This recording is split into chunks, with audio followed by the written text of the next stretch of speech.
Olá, leitoras e leitores, tudo bem? Aqui é Douglas Freitas, da Editora Script, e nós vamos hoje bater um papo sobre um universo compartilhado que nós estamos criando aqui na editora, ok? Então, o nosso convidado de hoje que vai bater esse papo, conversar um pouquinho conosco para a gente poder desvendar aí esses mistérios que nós estamos desenvolvendo é ninguém mais, ninguém menos do que Daniel Gárgula. Simplesmente o organizador de um trabalho maravilhoso que é Pequenos Contos de Grandes Mestres do Terror. Livro em capa dura que agora no finalzinho, iniciozinho de outubro, encerra a pré-venda no Catarse e depois vai para a Amazon. Na verdade já está na Amazon para quem quiser adquirir, né? Mas hoje nosso assunto é outro. Hoje o nosso bate-papo vai ser sobre Lovecraft, vai ser sobre Robert E. Howard, ok? Nós vamos conversar um pouquinho sobre esses grandes nomes da literatura fantástica, do horror. Eu só vou aqui arrumar aqui o microfone, que eu acho que está um pouco abafado o som. Deixa eu deixar aqui bem arrumadinho, beleza, acho que agora tá bom. Vamos lá. Vocês estão me escutando bem? Ou o som tá um pouco abafado? Como é que tá isso, gente? Agora é o momento de a gente poder deixar tudo equilibrado, tudo bonitinho. Como é que tá o som? Tá tudo beleza? Ó, o nosso convidado já está na área, vamos chamar ele.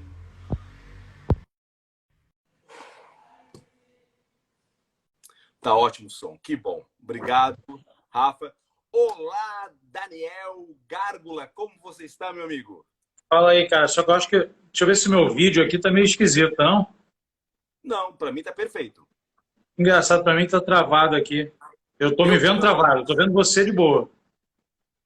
Tá perfeito. A imagem tá boa, tudo bom. Ah, Lembrando então que vamos agora seguir. o áudio tá bom. Lembrando que este bate-papo vai para o Scriptcast e também para o YouTube, além de ficar aqui no IGTV, certo? Então, Beleza. o Euler, que estará nos escutando no futuro sobre isso, Euler, corta todo este bate-papo, porque isso na edição não é para ficar, ok? Nós estamos aqui só se organizando. Para edição é para ficar a partir de agora, que aí é onde nós vamos realmente fazer a nossa conversa. Então, quem já está online, saiba que nós vamos transmitir depois isso para o nosso Scriptcast. Já escutou o nosso Scriptcast, galera? Já estamos lá com 10 episódios. Tá? O último episódio foi um pedido específico do Gárgula, que se ele pediu, a gente obedece. Ele mandou que era para fazer o audiodrama do Estranho. E realmente eu não conheci o conto. Achei maravilhoso. Ambrose Bierce cara, ele é um autor que é pouco lido aqui no Brasil. Precisa ser mais conhecido ainda. Não, é cinematográfico o negócio. Mas nós já vamos conversar sobre isso. Então, vamos começar agora oficialmente. Então, Euler do futuro. Corta até aqui, porque daqui começa, ok? Então, vamos lá. Olá, leitoras e leitores. Sejam bem-vindos a mais um episódio. Meu nome é Douglas Freitas e nós temos como convidado ninguém mais, ninguém menos do que Daniel Gárgula, organizador de um livro da Script que já está na Amazon e dependendo de quem assistir esse vídeo ou este podcast nas próximas semanas, talvez ainda pegue no Catarse com algumas recompensas que na Amazon não tem. Então, pequenos contos de grandes mestres do terror. Então, corre lá no Catarse ou na Amazon, que eu tenho certeza que vocês vão amar esse livro de capa dura e que o Daniel, nosso convidado, é o organizador. Daniel, se apresenta aí, amigão. Fala, Douglas. Obrigado primeiro, né, pelo convite. Foi uma honra aqui estar aqui batendo esse papo contigo, que tu é um cara querido. Você pediu, eu estou aqui de boa. Eu sou o editor do canal, né, Canto do Gárgula, que é um blog, e eu venho fazendo aí uma divulgação da área de literatura, de horror, de terror e até de outros gêneros já, mas forte mesmo segue na minha curiosidade pelo horror, que é a paixão antiga, entendeu? E, Daniel, me conta uma coisa. tu organizou aí para nós, né, o livro, e tu me pediu que a gente fizesse um audiodrama, e foi o 10º episódio do Scriptcast, foi o audiodrama desse pedido, que foi o conto O Estranho, do Ambrose Bierce. Cara, por que tu gosta tanto daquele conto? Porque eu não conhecia, eu amei, achei ele cinematográfico, é algo muito atual. E por que ele te pegou, esse conto? Assim, para mim é uma questão mais técnica. Eu li esse, putz, que conto incrível e tal, mas foi um pedido teu. Tu poderia ter pedido outros contos. Por quê? Sim, sim.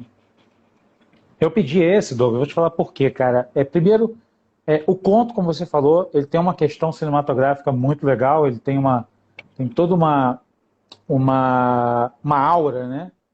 Muito estranha, um grupo no deserto, assim, dos Estados Unidos, e de repente surge um cara do nada contando uma história estranha. E esse conto se relaciona muito, ao meu ver, com a própria história do Ambrose Bierce, que é um cara, pô, que maneiro, é um cara que simplesmente vai para o Novo México, vai para o México e some. Ninguém sabe exatamente o que aconteceu com ele. Pode ser que ele tenha sido morto pelo Pancho Villa. Assim, a história do cara se você pensar, é muito parecida com aquele final daquele conto.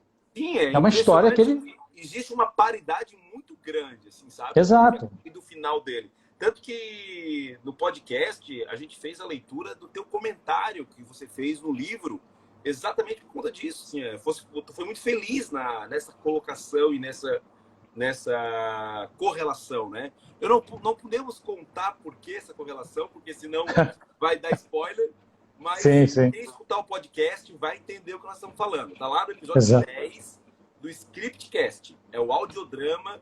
Gente, 15 minutinhos. Ele é aquela ida no ônibus.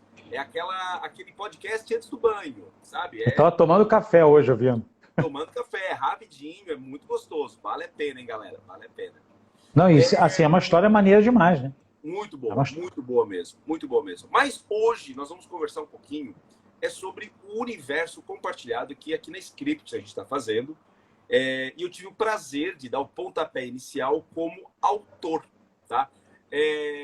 Só para ficar bem redondinho, tanto pelo Spotify quanto qualquer agregador de podcast, se vocês escreverem Scriptcast, né, SKRIPT Cast, vai aparecer todos os episódios. É o episódio número 10, não tem erro.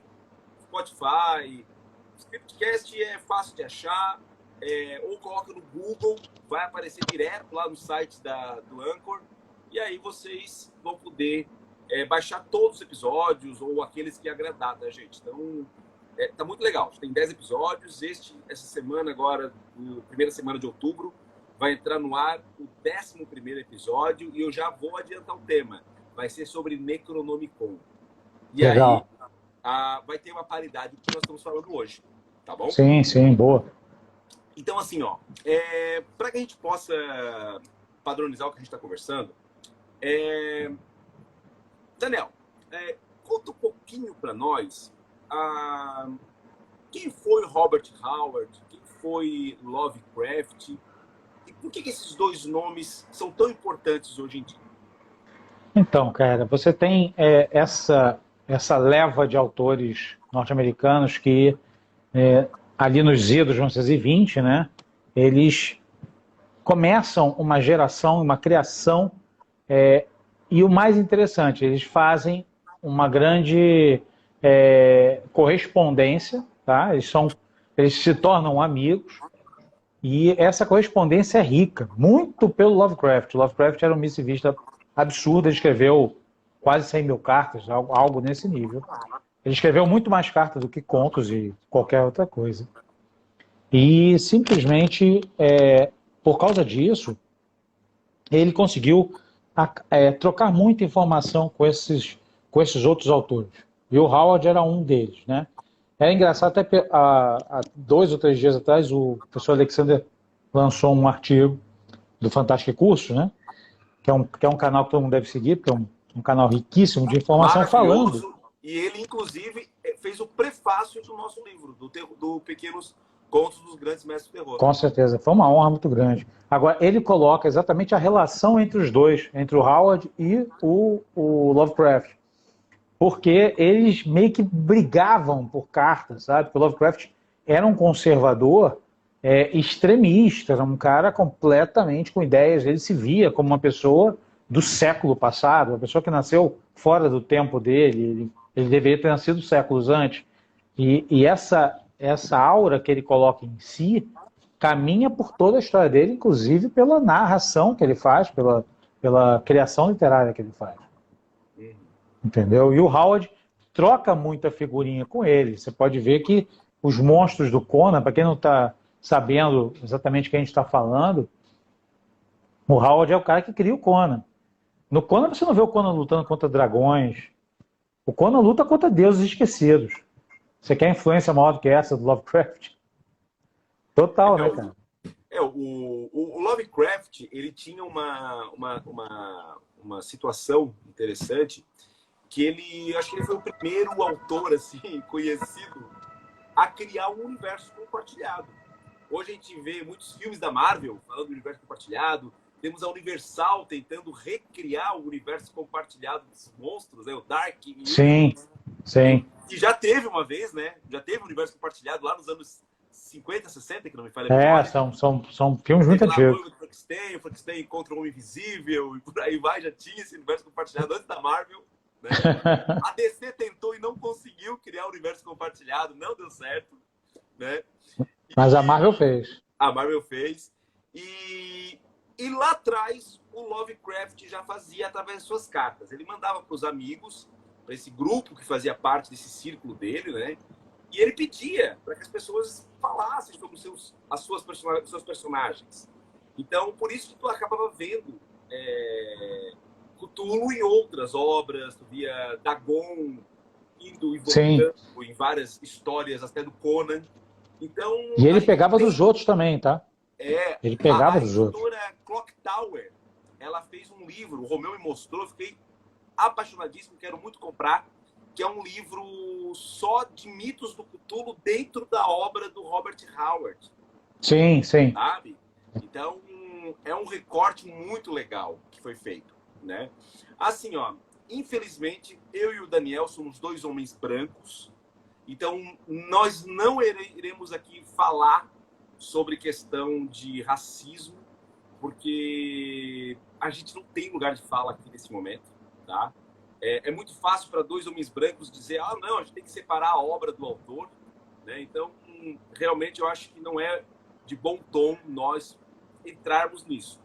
Embora nós não podemos, de maneira nenhuma, passar pano e dizer que era coisas de um homem do seu tempo. Não. O Lovecraft era um escroto, sabe? Exato. Deixa bem claro, era um escroto. Mas nós não vamos passar pano nele, ok? Mas também não dá para dar uma opinião e bater, porque existem várias formas de interpretar isso, tá? O próprio livro do Lovecraft Country e a série, que lá sim os personagens têm muito mais lugar de fala do que nós, eles não passam pano, mas eles tentam separar obra de autor. Até no primeiro episódio da série, né? Eu não cheguei a ler o livro, apenas vi a série.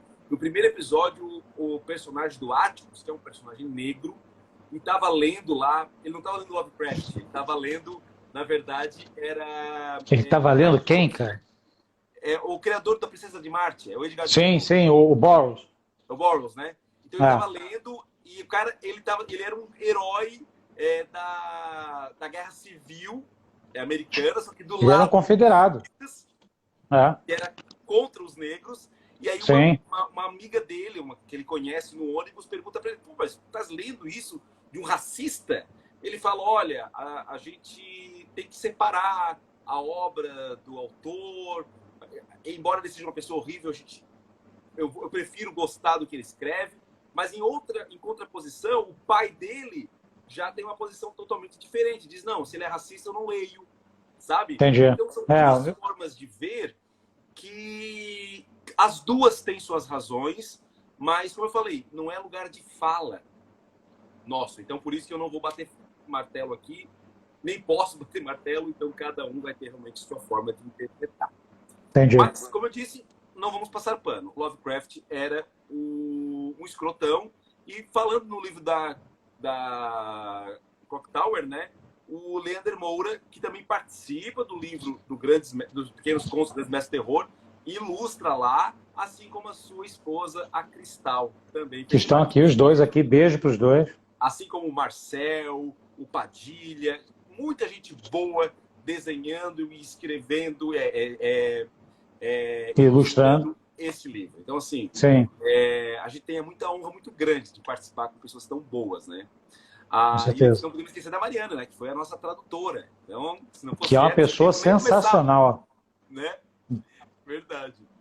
Então, assim, ó, voltando a falar aqui no Lovecraft, ele incentivava essa questão do mitos, né?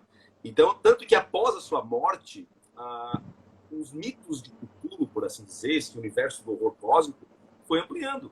Tanto que muitos autores pegaram isso. O próprio Lovecraft se apropriou de alguns temas que não eram dele e que a gente acha que é.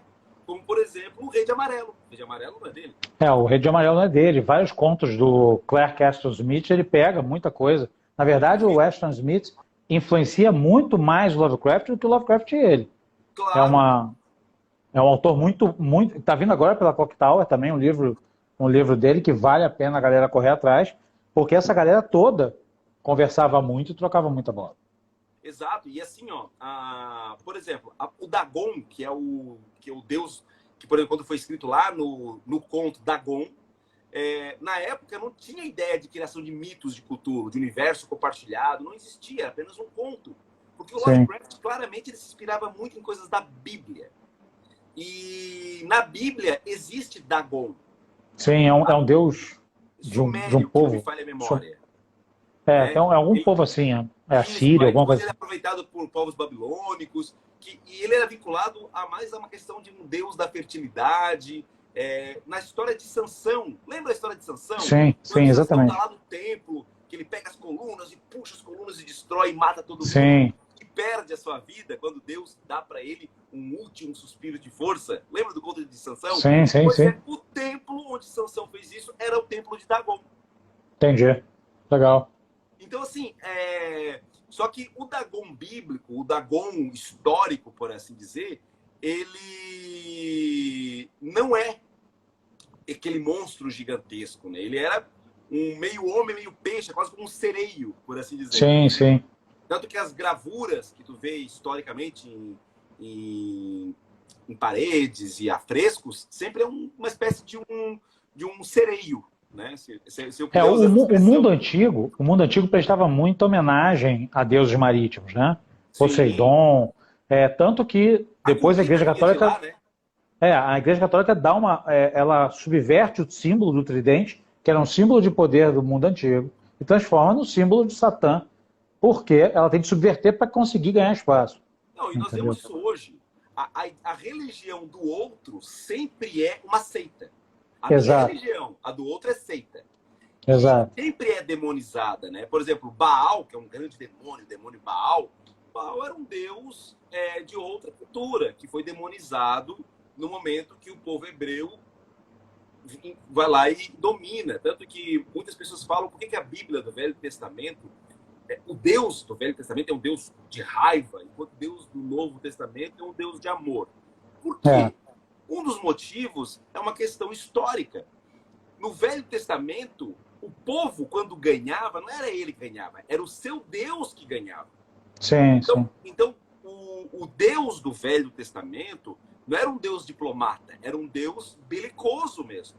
Sim, com certeza, irado, inclusive. Aquilo, claro, porque quando o povo de Israel ganhava uma batalha, ali eles conseguiam dominar culturalmente agora o novo povo, e assim as pessoas adoravam. Tanto que muita gente, muitos teólogos falam uma coisa muito legal. Eu adoro falar sobre Bíblia. O Velho Testamento não é monoteísta. O Velho Testamento é politeísta. Sabe por quê? Sim. Porque quando tu vê... Porque, por exemplo, nos dias de hoje, vamos falar dos dias de hoje, o Ocidente. Se tu perguntar para 80% das pessoas no Ocidente, elas são monoteístas. Elas acreditam que existe um Deus. Existem os ateus que não acreditam que existe Deus. Existem várias outras fés, né? Mas a grande maioria, que é cristão, geralmente evangélico, católico, por aí vai, ou até mesmo no Oriente, a grande maioria islâmica, por exemplo, são monoteístas, acreditam que existe um Deus. E quando tu falar em Zeus, e Odin, e qualquer outra pessoa, Exu, isso aí é crendice. Não Sim. acreditam, não acreditam. No Velho Testamento bíblico, há 4.000 anos atrás, os hebreus, que adoravam este Deus único, eles acreditavam em outros deuses. Na verdade foi um grande pacto, né? Eles aceitaram essa crença num Deus só, na promessa de estarem escolhidos por esse Deus. Mas aí que tem a questão. Os teólogos, eles batem pé numa questão histórica importantíssima, que eles dizem o seguinte: eles seguiam um Deus X, que era o Yahvé, que era esse Deus sem nome, né? Que era esse Deus único, mas eles acreditavam que existiam outros deuses, porque era um senso comum daquela época a existência de vários deuses. Por isso, que quando eles ganhavam uma batalha, o meu Deus é mais forte que o Deus dele. Sim. Então, quando tu reconhece que o outro também tem um Deus, neste momento, tu vira politeísta. O cenário é grandioso, né? Enorme. Então, com certeza. Tu pode pegar, tanto que quando tu pega os textos bíblicos do Velho Testamento, tu nota claramente o discurso de o Deus dele, o meu Deus. Não era dito assim, o meu Deus e o resto não existe. Não. O meu Deus é mais forte que o teu. Sim, sim. Ou seja, existe um reconhecimento de uma deidade além da sua. Então era diferente a forma de olhar. Né? Agora, por exemplo, apesar do Lovecraft ter essa base e por causa muito da criação dele, familiar, ter essa base religiosa, ele não era religioso, não. Tá? Ele era ateu, inclusive, e ele, na verdade, vivia vários conflitos pessoais. Tá? Ele se apropria de algumas coisas, como o Dagon, como você colocou e tudo, mas ele começa a criar uma base própria, que hoje a gente chama de mito de Cthulhu, que é um termo que quem... né? Isso aí foi o Derlé, Auguste Derlé. O agrupamento veio posterior a ele.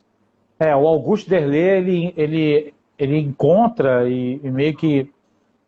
Ele era amigo do Lovecraft, ele encontra vários escritos do Lovecraft que estavam completamente inéditos até, fora a obra que ele já conhecia, as cartas que ele já recebia, e ele pega essa obra e cunha esse mito, né? Mito de Cthulhu. Ele cunha esse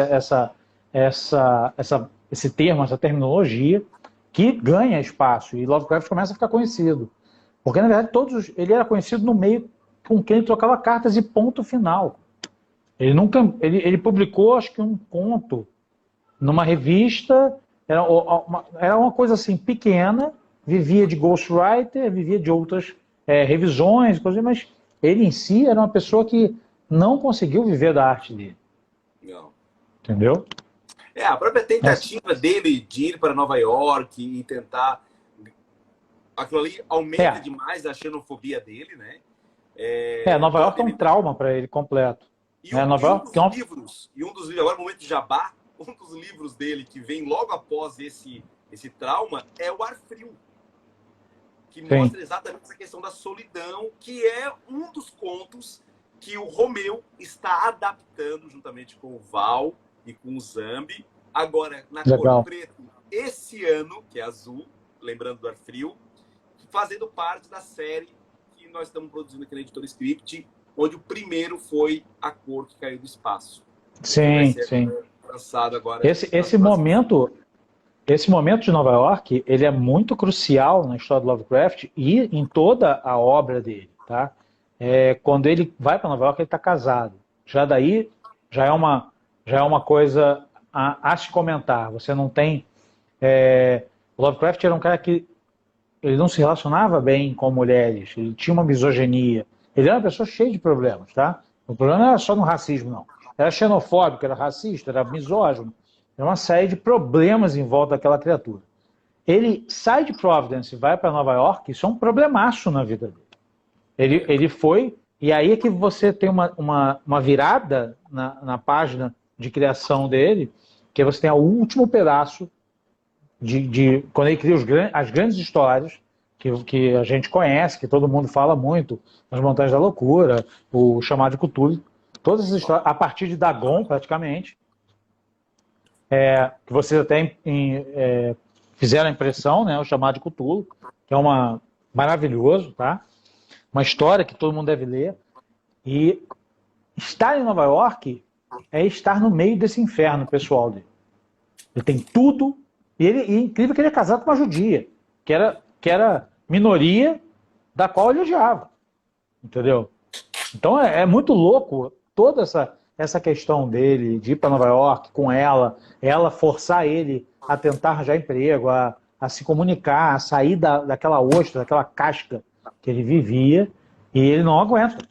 Tanto que ele volta fugido de lá, larga a mulher, larga tudo, e vai morar com a tia até morrer. E também nós temos uma morte muito trágica, né? Toda morte por si só é trágica, mas a morte dele é uma morte prematura e realmente entra muito dentro dessa soma desses problemas dele. Mas mais trágico ainda, e se é que podemos dizer poético, mas no sentido meio sinistro, foi a morte do Howard, né? Porque o Howard, a mãe dele vem a falecer, né? Na verdade, ela entra em coma, né? Ela fica hospitalizada, muito mal. Sim. Ele morre coisa de horas ou dias depois. Acho que foi de horas, na verdade. Ele se suicida, né? Ele se mata, né? Ele se mata e ele morre. E inclusive, o próprio Lovecraft sente muito essa morte dele, tá? Ele realmente tinha essas pessoas como amigo. Então, você perder uma pessoa nessa situação é muito difícil. E ele era um cara que vivia enclausurado. Ele trocava... Ele tinha a vida dele por cartas. Então, você perdeu um amigo, deve ter sido um baque pro Lovecraft. Eu acho que ele morre 1 ou 2 anos depois. Muito pouco tempo. Ou eu acho que no ano seguinte, ele morre também, já estava doente e tudo. Entendeu? Ele sempre teve uma saúde ruim.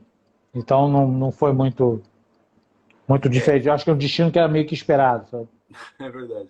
E dentro dessa linha, já era da época do próprio Lovecraft, essa tentativa de ampliar os seus mitos, e autores posteriores começam a organizar esses mitos e agregar novos conceitos, como nós falamos ali do Rei de Amarelo. Por exemplo, o Rei de Amarelo, do Chambers, ele na verdade é um conceito sinistro de um ser nada cósmico, é apenas um ser, na verdade, quase que místico, mas o Lovecraft puxa para si o Rei de Amarelo e traz outros conceitos, como o próprio Rastur, e aí vem outros autores que dão agora até um parentesco com Cthulhu, ao ponto do Rei de Amarelo ser um meio-irmão de Cthulhu, ser uma prole do Yog Sothoth. Então a coisa vai... Eles vão se apropriando, né? Eles vão se apropriando da criação dos outros, e quando o Darley faz a mistura completa, né, que ele cunha o termo, e aí você realmente vê que muitos se relacionam porque eles já vinham trocando cartas, né? Eles já vinham trocando ideias, eles brincavam um com os outros, né? Você tem utilizações do Howard de muita mitologia Lovecraftiana dentro. O Lovecraft também brinca com... Vira e mexe, tem uma citação em contos Lovecraftianos sobre isso aqui era um pergaminho hiperbóreo. Entendeu? Uma coisa que está perdida antes da era humana. Uma coisa que é Howard total. Isso. Então, assim, essa mitologia ela foi crescendo e agora, recentemente, entrou em domínio público. Então, agora, esses conceitos estão cada vez mais difundidos. A própria Script já publicou o chamado de Cthulhu, que é uma coleção desenhada pelo Salvador Sanz. Vai lançar agora, em outubro, o Habitante das Trevas, e já está no Catarse o Sussurro nas Trevas, que aí, dessa vez, não é desenhada pelo Salvador Sanz, mas é desenhado por outro gigante, que é o Silvio DB, que é um monstro. Ele tem um quadrinho sobre Lovecraft incrível, ele tem ilustrações maravilhosas. Eu Então, achei esse mas vai ser- recorte, o formato da revista que vocês colocaram, que é o widescreen, ele vai ter o livro ficou capa muito legal. dura, vai ter o Exato. mesmo padrão do Cthulhu, só capa Ele ficou, dura, widescreen, tudo bonitinho. esse formato ficou muito legal, porque ele chama atenção na estante, sabe? E é E isso é um gostoso de ler. barato. Exato, é muito bom. Vou contar, inclusive, um spoilerzinho aqui para todo mundo que está nos escutando. Nós vamos fazer agora uma espécie de luva. Opa, O habitante já vai sair com a luva. E nós vamos fazer uma luva padrão também para o chamado, para que as pessoas que queiram adquirir, para botar na vertical na estante, possa fazer. Tá? legal, Vai ficar legal. muito legal. Lembrando que quem compra livros widescreen, como do Pipoca Nanquim, qualquer outro, quando é capa dura, nunca deve guardar ele, se for guardar ele na vertical, guardar ele com a lombada para cima. Porque a tendência, por causa da gravidade, é começar a descolar. Então é sempre com a lombada para baixo. Isso é um bom toque, porque senão descola e perde tudo. Exatamente. Então vai ter uma luva para poder guardar na vertical. E Sim. quem não tem problema de toque, pode guardar sim. Que também não pode guardar na horizontal. Ó, a Mabrito falando sobre que só com luvas, e realmente os próximos já vão ser com luvas. É porque o chamado foi 100, então nós vamos fazer uma luva retroativa, mas Legal. os outros já vão sair com luvas. Então, São edições deluxe, cara. Eu acho que é uma edição que todo cara que gosta de Lovecraft, curte horror, vale a pena comprar, porque são deluxe. Além de ser um presente, se você quiser também dar um presente para uma pessoa que curta, sim. é belíssimo. Hoje, e não tá caro, gente, não tá caro. Dá para comprar com precinho bom, pegar promoção, é legal. Exatamente. É legal. Mas o que eu gostaria de tratar, Daniel, que talvez tu não saiba disso, tá? Manda aí. Nós estamos criando um universo compartilhado Lovecraftiano aqui na Script. E eu vou te explicar o que está vendo. Em 2018, eu lancei um quadrinho juntamente com a Alice Monstrinho, um quadrinho chamado A Testemunha. Ele tem uma capa do Alex Tissot e o projeto gráfico da Amaury Filho. Este quadrinho, ele é um quadrinho curtinho, preto e branco. Ele faz uma brincadeira de uma espécie de continuação e, ao mesmo tempo, uma adaptação do conto da Gon. Sim. Né? Só que não vou contar isso. Eu não vou contar o spoiler, tá? Não vou contar o spoiler. Mas quem não tem o quadrinho e quiser saber a história, lá no Scriptcast, no episódio número 9, nós temos o audiodrama deste quadrinho. Então dá para escutar a história todinha do quadrinho. Tá? Sim. Eu já escutei, já. Pode adquirir lá na Amazon, que esse quadrinho acho que está R$20 ou R$25. Tá legal. É um quadrinho muito bonitinho. A Alice, eu adoro o trabalho da Alice. Vários monstros que a Alice desenhou, inspirado inclusive no Franklin Cascais. Tá? Legal. E ele conta também essa história da origem de Villiers e tudo mais. A grande questão é que neste quadrinho vai ter um momento da história, que eu não vou dizer qual, que aparece Yog-Sothoth. Tá? A aparição do Yog-Sothoth cria um link deste quadrinho com outro quadrinho que nós temos na editora, que é Nas Profundezas da Loucura. Certo. Que é um quadrinho com capa do Daniel Caneda e com arte do Amaury Filho, que é uma arte exuberante. Um traço hiper realista. Ó. Então ele já começa com a presença do Yog-Sothoth. Muito maneiro. Essa presença do Yog-Sothoth, ela é mundial. Ele aparece para todo o olho. E aí, como você deve ter visto, eu gosto muito de brincar com a questão bíblica. E eu trago algumas citações bíblicas, como desde o número da besta até a questão da profecia do retorno de Deus, que entra a questão que todo olho verá. Então, como é que todo olho da Terra vê? É tu botar ele maior do que o planeta. Como uma lua. Não que a lua seja maior que o planeta, né? A lua não é. Sim. Só pela distância e pela planeta você consegue ver, por favor. Entendi. Depois que o Douglas disse que a Lua era maior que a Terra. Não, não fala isso.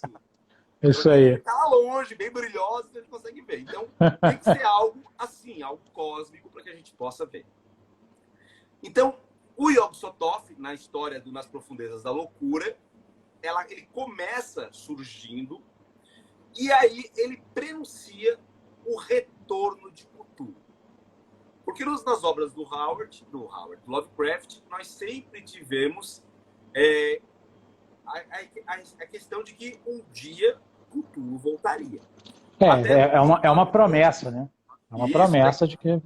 Ele já dormindo, né? Ele tá dormindo, ele tá dando um cochilo. E um dia Sim. ele voltaria. E aí a gente até no grupo lá do Mundo Tentacular, a gente fez uma enquete, começamos a bater um papo, todo mundo lá, sobre como é que seria esse retorno. Esse retorno seria um grande kaiju, sabe? Eu botei minha posição lá.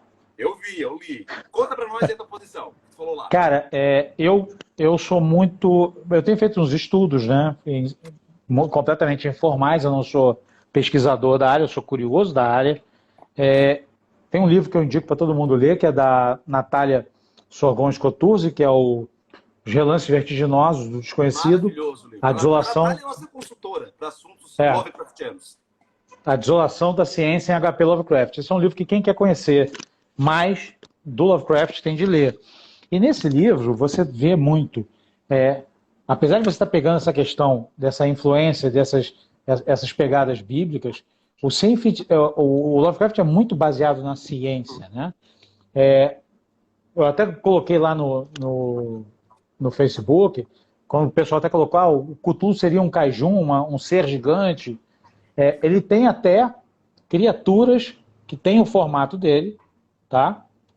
Que são spawns de Cthulhu, até são criaturas que parecem ele, mas ele em si, a minha visão é que o que você, em algum momento, ou até mesmo no conto, quando ele aparece, o que você vê, na verdade, é algo que os teus 5 sentidos completamente limitados conseguem entender da nossa realidade. O problema é que Cthulhu existe numa realidade total que nós não temos como compreender. Então, o que está ali não é o todo. Exato, sim, exato, entendi. É que, na verdade, assim, ó, na Profundeza da Loucura, que eu fui o autor desse quadrinho, qual foi a linha que eu peguei? A linha que eu peguei foi o seguinte: Cthulhu é uma criatura extradimensional, mas ele tem presença física. Certo. Tá? Ele não é um fantasma etéreo. Não, ele tem uma presença física, embora nossa percepção humana não consigamos muito bem assimilar o que nós estamos vendo. Tanto que as pessoas enlouquecem ao ver o Yog Sothoth, enlouquecem ao ver o Cthulhu. Dando uma dica de filme, que é um filme ruim, mas é bom, que está agora na Telecine, que é Ameaça Profunda, eu acho que é o título, com aquela atriz que faz o Crepúsculo, a menina dela. E lá, eu não vou dizer o que acontece no final, porque seria um baita spoiler, mas lá nós temos um Cthulhu físico, por assim dizer, tá? Uma pegada nessa. Vocês... Sim. Legal. Não vou dizer como, quando, mas quem gosta, foi uma grata surpresa quando eu vi o filme. Então, neste gibi, nós temos, então, uma presença do Cthulhu física e cria um mundo meio Mad Max. Então, é uma brincadeira meio de Mad Max encontrando com Lovecraft, tá? Com a arte do Amaury, que é uma arte que vai além de qualquer... Por exemplo, nessa página que eu vou mostrar para vocês, ela tem o Cthulhu, emergindo do mar e as pessoas enlouquecendo à medida. O Amaury, ele consegue fazer recortes que são fragmentos da realidade, é uma coisa que primeiro fica lindo. Ele é um cara que ele consegue perverter as cores completamente. Ele usa as cores de formas não usuais e ainda assim muito, muito bem feitas. Eu sou muito fã do traço dele. E você, nessa história, sem também dar spoiler nenhum, você também brinca com o Chambers. Sim, nós temos uma brincadeira que não podemos contar. Essa não podemos contar. Na verdade, nós temos três influências aí. Nós temos o Yog Sothoth, nós temos o Cthulhu, que é o Lovecraft e o Chambers, que se apresenta também. O Yog Sothoth é uma... Temos um rei de amarelo aí, que a gente não vai dizer como e quando. Exato, mas é engraçado você colocar isso, porque o Yog Sothoth é uma entidade que ele é tido como a chave e o portal. Ele é Exato. tanto o acesso como a abertura desse acesso. E ele é um ser que existe no tempo. Então você pode fazer uma brincadeira completamente de realidades, idas e vindas. O Yog Sothoth é muito poderoso essa brincadeira. Exato. Por isso que, por exemplo, então vamos lá. No quadrinho A Testemunha, nós temos uma história fechada, início, meio e fim. Nas Profundezas da Loucura, nós temos outra história fechada, com início, meio e fim. Embora ela deixe uma ponta para se a gente quiser continuar. Mas existe um link entre essas duas, que é a presença do Yog Sothoth. Então, Sim. nós temos em 2 momentos, em 2 lugares diferentes, as pessoas avistaram. Ou seja, descobrimos que esses 2 quadrinhos estão no mesmo universo. Ou seja, essa presença do Yog Sothoth, ela existiu e as histórias vão ser 2 histórias independentes. Tipo, uma acontece no Brasil, a outra acontece nos Estados Unidos. Ambos viram o Yog Sothoth. Então, se nós botássemos uma linha do tempo, né, enquanto Testemunha se passa em 2019, nas Profundezas da Loucura se passa em 2020.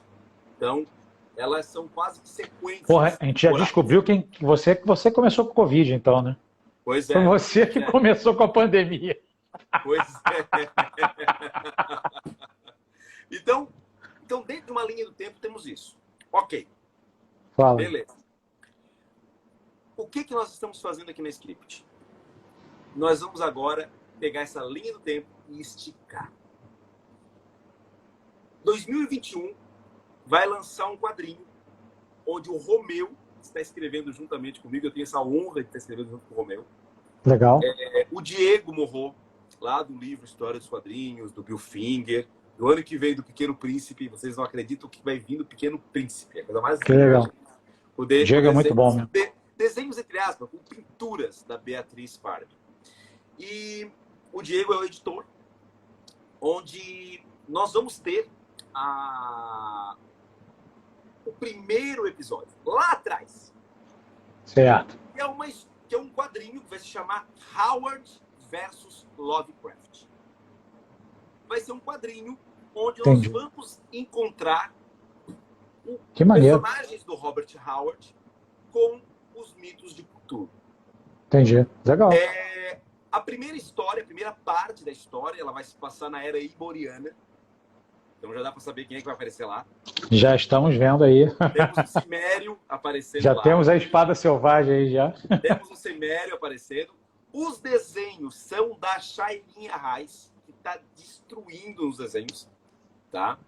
Legal. O Pequeno Conto, vocês já vão... Quem adquiriu o quadrinho Mitos de Lovecraft já vai ganhar um contozinho lá da Shairin, dessa história. Lá de Legal. Mar, já vai ter. Então, nós vamos ter esse primeiro momento, tá? Onde nós vamos ter essa história na Era Iboriana. Vai ter um objeto. Esse objeto é uma pedra. Não vou explicar muito, porque senão vai perder a graça do quadrinho. Tem que esperar para ler. Sim. Esta pedra, ela vai estar ligada com um outro personagem Lovecraftiano, que eu sempre passo trabalho para falar o nome, que é Nyarlathotep. Tá? Nyarlathotep. Tem várias formas de falar esse nome. Nyarlathotep. Eu falo Nyarlathotep, que é mais fácil. Nyarlathotep. Pronto. Exato. Vamos padronizar que é Nyarlathotep. Então, vai estar vinculado a este personagem que aparece nas Profundezas da Loucura. O Nyarlathotep aparece nas Profundezas da Loucura. Sim. Ele faz essa entidade, o Nyarlathotep, ele faz uma grande, na verdade, um meio de campo entre as grandes entidades e a humanidade. Ele aparece muito mais vezes e com várias formas, tá? Eu te aconselho muito, Douglas, se você não tem ainda, deixa eu só te mostrar aqui, eu vou falar para a galera, The Cthulhu Mythos Encyclopedia, tá? Esse aqui é um livro do Daniel Harms, que você precisa ter, se possível, porque ele traz muita informação sobre toda essa galera. É uma informação, talvez seja a enciclopédia mais completa que tem, tá? Legal. De Cthulhu Mitos Encyclopedia, tá? Daniel Harms. Vale Legal. a pena correr atrás. Legal. O Nyarlathotep, ele parece em vários contos do Lovecraft. Um deles, a script vai lançar agora, que é o Habitante das Trevas. No Habitante das Trevas, ele está lá. Eu não vou dizer em qual momento ele está lá, porque senão seria um spoiler, mas ele está lá. E ele está lá em várias formas. Né? O Nyarlathotep, ele é desde um faraó até uma criatura. Então, não vou entrar em muitos detalhes. O fato é que nesse quadrinho que vai sair no ano que vem, ele vai ser a primeira ponta dessa linha do tempo. Porque esta pedra e o Nyarlathotep são figuras centrais para a história do quadrinho, que vai se passar num segundo momento histórico, mais próximo da nossa realidade, que é no século XVII, que é onde o Romeu está escrevendo. E agora vem, não é um spoiler, mas eu venho agora um gostinho para todo mundo que está nos escutando. A história vai se passar com o encontro de Solomon Kane. Legal. Criatura personagem criado pelo Howard. Numa história se passando no Brasil. Caramba! Encontrando o alienista. Que maneiro, que legal, cara. O Romeu é um monstro. Eu adoro o trabalho do Romeu. E o Romeu, que o Romeu teve, sim, é incrível. Incrível. E tudo isso vai se fechar em volta de um livro árabe que dá todo esse rolo, que é o Necronomicon. Ok? Então, na história que eu escrevi, que é lá na era iboriana, eu não esperava que fosse contar isso. Romeu, nós precisamos contar que Solomon Kane vai encontrar o alienista. Isso vai ter que estar na contracapa da HQ. Isso é interessante mesmo. Bem legal. Só que como isso vai se fazer, a história, isso que vai contar. Sempre, um pouquinho de siri. Sim, então, claro. O Solomon Kane, ele vai estar... E quem está fazendo a arte da capa e contracapa disso, eu vou contar para vocês, é o Igun de Jorge. Ele tem um trabalho, ele é um paraíso, ele tem um trabalho de pintura que é lindo. E a capa vai ser um cimério de costas encontrando uma criatura Lovecraftiana, enquanto a contracapa vai ser o Solomon Kane de costas encontrando a mesma criatura Lovecraftiana. Maneiro, que barato. Que Mas barato. é uma baita HQ. Formato europeu, para manter o mesmo padrão dessa série. Da testemunha, das profundezas, para ter o mesmo acabamento gráfico e por aí vai. Maneiro, então, maneiro. Como tudo isso vai se costurar, só lendo o quadrinho lá em 2021. Vão ter que esperar, não vou contar mais. Só que uma figura que está interligando tudo isso é o Necronomicon. Sim. Temporalmente, vamos voltar para as datas. Testemunha, 2019. Profundezas da Loucura, 2020. Era iboriana, lá atrás, antes da civilização que a gente conhece. Perdido no tempo, completo. Perdido no tempo. É pós-Atlante, é isso tudo. E o Solomon Kane já é agora século XVI, XVII, se não me falha a memória, acho que é século XVII. Ele é um Amish, né? Ele é um puritano. Puritano, completo. Né? Então, já o Necronomicon, ele é, na verdade, entre a era iboriana e o Solomon Kane. Porque o Necronomicon, historicamente, ele é de 700 depois de Cristo. Sim. Ele é posterior, já é na Era Comum. Sim. É escrito pelo Abdul al-Hazet, que é o árabe louco. O árabe louco. Né? O Necronomicon, e é que vem um ponto interessante, nós estamos trazendo aqui pela script o livro. A versão da Universidade Miskatonic. Tá? A gente já chegou até a bater papo sobre isso, lembra? Exatamente. Que agora eu gostaria de esclarecer um pouquinho, porque muita gente tem perguntado. Eu já recebi e-mail, sério, gente, coisa mais engraçada. Eu recebi e-mail assim, pô, vocês fizeram convênio com a universidade? Cara, Aí o eu disse, Necronomicon, não, essa universidade nem existe. é, A o universidade, Necron, a o universidade Necronomicon não miscatônica é uma existe. criação do Lovecraft. Assim como a cidade de Arkham, certo? Vou dar um parênteses aqui. Conta um pouquinho o que é isso. O que é Arkham, a Universidade Miskatonic? Fala um pouquinho para nós. Então, o Lovecraft, uma das facetas dele, que é uma das facetas ruins, é que ele tinha um trauma muito grande de não ter sido formado em nada, né? Ele olhava, ele se achava uma pessoa erudita e não conseguia ser um acadêmico. Isso o frustrava muito. Ele cria uma universidade, e Miskatonic está, na época que Lovecraft coloca, em 1920, ela está para toda a área de pesquisa de metafísica, de humanas, ao nível de Harvard. Tá? Então nós temos uma universidade que é top de linha, é o estado da arte do conhecimento. Miskatonic é muito, muito sinistro. Tá? Ele cria também cidades, que é o tal do Lovecraft Country, tá? Que foi chamado assim, Arkham, Dunwich, Innsmouth, toda essa região ali da Nova Inglaterra ganha esse apelido de Lovecraft Country. Tudo isso ele cria, isso não existe, tá? Isso tudo não existe. Da mesma forma que não existe Carcosa, não existe a peça O Rei Amarelo. São criações feitas por esses autores, o Lovecraft criou várias, que ganham uma notoriedade, uma existência acima dos seus criadores, tá? Um detalhe, Douglas, Carcosa quem criou foi o Ambrose Bierce, tá? Ah, foi o Bierce que criou, mas foi o Bierce que criou. Foi o Chambers, né? Não, o Chambers se apropria da história do Bierce, se apropria da criação do Bierce. Eu não sabia disso. Que entendeu? Incrível. Que incrível. Tem inclusive um conto do Bierce que chama-se O Habitante de Carcosa. Que incrível, cara. É muito legal isso. É muito legal. Então, assim, ó, o Necronomicon, então, ele é uma criação também do Lovecraft. Ele não é um livro que existe. Só que dentro do universo do Lovecraft, tem o Necronomicon, que foi escrito lá pelo Árabe Louco, e existe uma história do Necronomicon, que é um conto que a Mariana traduziu, vai estar no livro que nós vamos publicar. É um conto real do Lovecraft, que é a história do Necronomicon, e ele vai estar como se fosse uma espécie de prefácio. É como se o Lovecraft estivesse fazendo um prefácio para o livro. Essa brincadeira que na editora nós estamos fazendo, dessa edição Miskatonic, né? É por quê?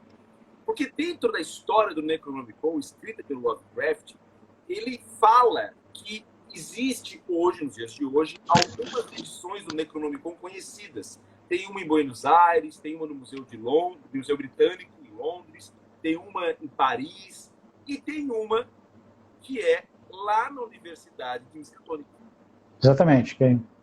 E o projeto gráfico desse livro, quem fez foi o Pavlik. Gente, entrem no Catarse do projeto desse livro. Vale a pena, tá bonito mesmo. Tá lindo. Na última página, o Pavlik chegou a fazer aqueles cartõezinhos de biblioteca. Sim. Colocando os nomes de quem já pegou o livro. Então tá lá o Lovecraft, tá lá vários autores. Maneiro. Tá o autor participa do livro da Habitantes da Escuridão. Tem também lá o do... O Wetley deve estar lá também. Tá lá também. Tem uns 4, 5 nomes que agora não me lembro de cabeça. Mas estamos lá no projeto. Olha, acaba... Esse livro, cara, ele tem uma importância enorme, principalmente quem lê, por exemplo, o conto de Dunwich, né? O Horror de Dunwich. Você tem tudo envolvendo o Necronomicon, porque o que acontece, o Wetley tenta o tempo todo ler a cópia que está em Miskatonic, que a cópia que ele tem está faltando página. Exato. Entendeu? Na verdade, que existem várias cópias do Necronomicon feitas, inclusive traduções feitas, tá? E tem a cópia em árabe, eu acho que ela não... Eu não sei se é a de Miskatonic que é em árabe ou se ela está perdida. Mas não, tem a cópias... de Miskatonic, não me falha a memória, acho que ela está perdida, e a de Miskatonic, a edição de Miskatonic, que tem lá, ela vem de uma tradução inglesa feita, teoricamente, pelo John Dee, lá exatamente. Então, da Rainha Elizabeth. Tem essa do John Dee, tem uma, se não me engano, em grego. Tem algumas línguas arcaicas que fizeram traduções. Em espanhol, também em latim. Mas não são completas. Eu acho que a árabe se perde completamente, fica... emoldurada assim, essa questão de essa mística em volta do livro que se perde completamente. E ele é um livro que, se você ler, você vai ter, por exemplo, alterações variadas, não só de conhecimento. Você pode ter experiências extracorpóreas só lendo o Necronomicon, entendeu? É um negócio muito louco. E aí muita gente tem perguntado para a editora, tá, o que vai ter nesse livro? Já que ele não existe, vocês estão criando ele, o que ele vai ter nesse livro? Então, primeiro, nós vamos ter o conto do Lovecraft, que vai servir como uma espécie de prefácio. Legal. Nós vamos ter um texto escrito pelo Abdul Al-Hazed, contando a história da humanidade que ele ouviu do Nyarlathotep, Ok. tá? Que é esta história que vai estar vinculada intimamente com esse quadrinho de 2021. Ah, legal, legal. Porque lá vai mostrar a história da humanidade que no quadrinho, enquanto no livro do Necronomicon vai estar em prosa, no quadrinho vai estar em quadrinho. Entendi, legal. Vai ser quadrinizada essa história. Que é uma história que quem fez a pesquisa, e aí a gente até acredita ele, inclusive, é o Rafael, que não me falha a memória, lá do Mundo Tentacular. Que ele fez um artigo incrível sobre a história cósmica e ele interliga Lovecraft e Howard.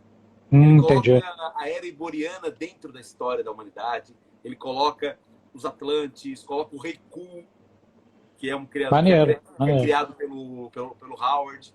Então, assim, enquanto no Necronomicon nós vamos ter isso em prosa, lá no quadrinho do ano que vem, vai ser em quadrinhos essa parte dessa história. Eu vi que vai ter também uma série de ilustrações do Caio, né? Não, vai ter muitos artistas. Nós vamos ter o Caio, nós vamos ter quase 50 artistas participando desse livro.